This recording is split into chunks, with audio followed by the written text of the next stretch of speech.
Understanding how the deer are moving at certain times of the year is critical. I can keep track of all the deer on the SOE ranches anytime and anywhere thanks to these covert wireless cameras. Game time. We're heading to a spot here on one of our hill country ranches. We've been seeing this nice buck on camera just about every day. He's a pretty good sized buck, but half his rack has been messed up the last 2 years. Not sure what's up with this deer, but he is pretty cool. So I've got the twin strike crossbow. We're going to see if we can make it work. Here comes that white fallow deer I told you about. They're such an odd looking animal. You don't know what you're going to see in the hill country.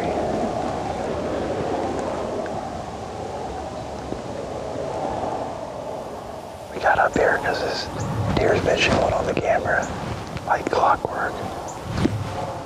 Nothing. It just shows you. Even down here in Texas, when you think you got them predictable, you don't know what whitetails are going to do. Nothing you can do. Keep trying. We'll hang in here for a while, but man, I thought for sure early on this deer would be here.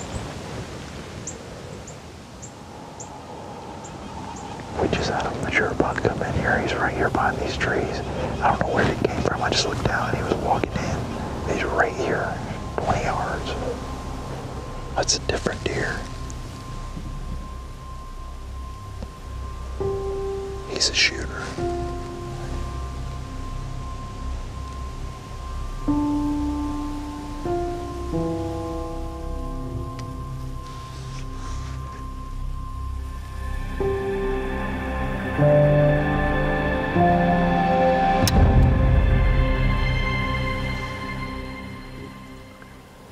He didn't make it very far. I just heard him crash right there.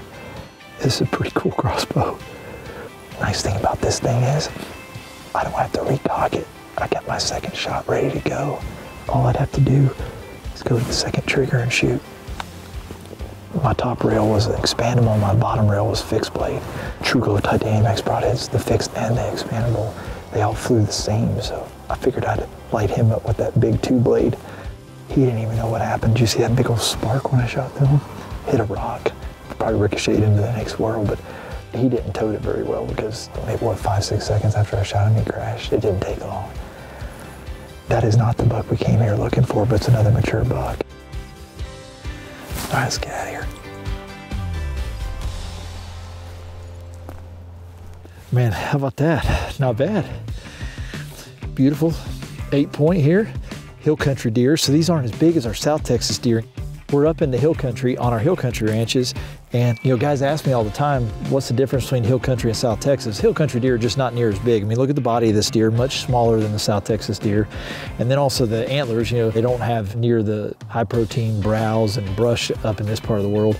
But in the hill country, there are a ton of deer. The population is just insane and the hunting's great and it's beautiful country. I mean, this place, you got a mountain right behind the stand there. I mean, it's pretty awesome. I think it's the prettiest part of Texas, but man, beautiful buck. I'm tickled to death with him. Doesn't get any better. If you want a great hunt here in Texas, love to have you. Give us a call here at SOE Hunts. We can put you on some great Texas deer, that's for sure. I'm pretty excited about this one. Good mature buck. Get him tagged up out of here, cut him up, and we got some more camp meat.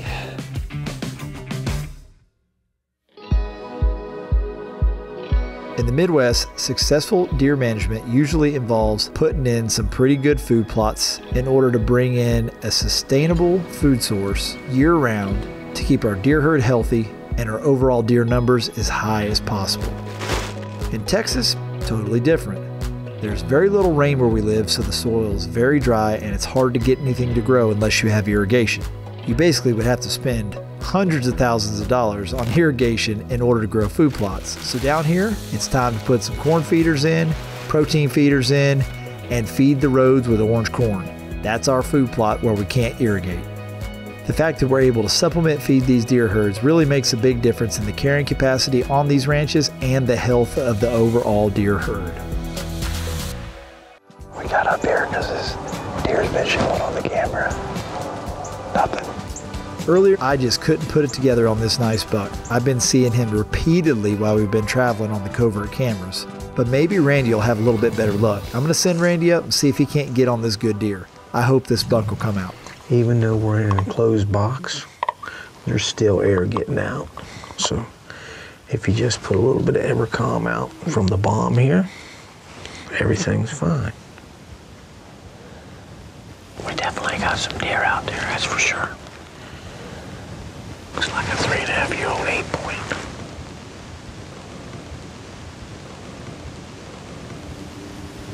There's a big deer coming in right there. I'm pretty sure that that is the deer that I'm supposed to be on.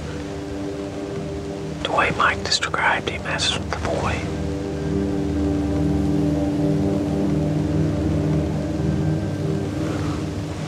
He does not want to commit. I don't know if he sees me through that window or what. He's turning around.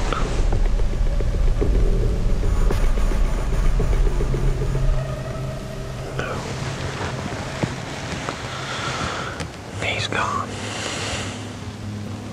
The light's fading. My chances are fading. But it could still happen. I have my fingers crossed. I have my legs crossed. And I've even got my eyes crossed. It could happen.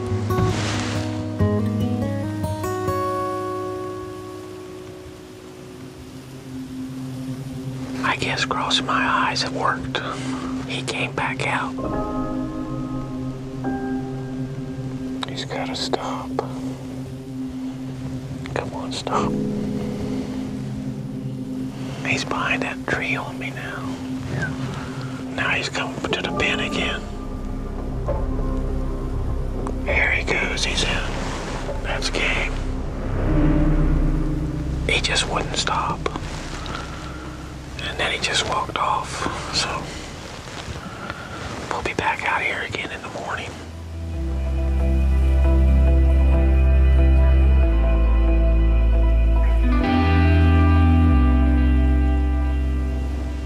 I can see him back here behind those trees. He's making a scrape. It's definitely him, but he's going to the right now.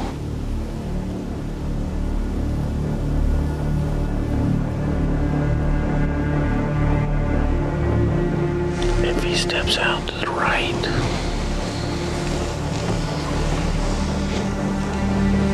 here he comes.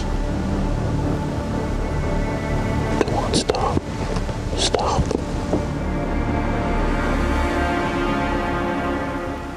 There he goes. Walking out of my life again. That's one more life that he's used up. He should be running out pretty soon. Sure enough, 2 sits in a row, Randy sees the deer that I've been wanting to kill. It only makes sense to keep Randy on this deer. Hopefully he's going to get a chance to take a shot at this buck. I was told that this is going to be my last hoorah tonight.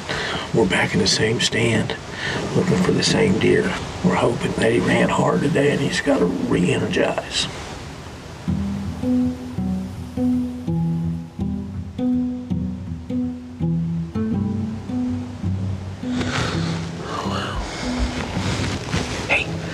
There he is.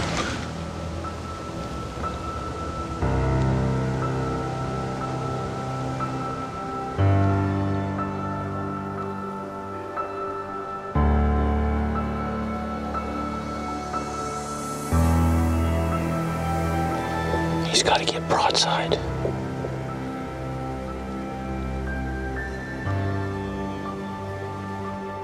He's broadside.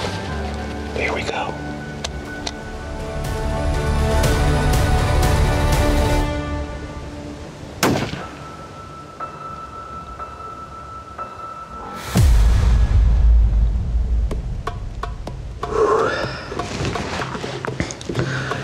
I think his 9 lives finally ran out. When he ran off, he was stiff-legged. I came through this section that he came through here yesterday, and I came up here and right there he is. He hooked right. Look at that. Ah, is that not beautiful or what? Each animal that I'm privileged to harvest, I always name. This one right here is going to be 3rd time's a charm. I was texting Mike at the time. I looked up and I said, he's out there. Put the Savage 110 out the window, let the nozzler rip. I couldn't be any happier. Look at it.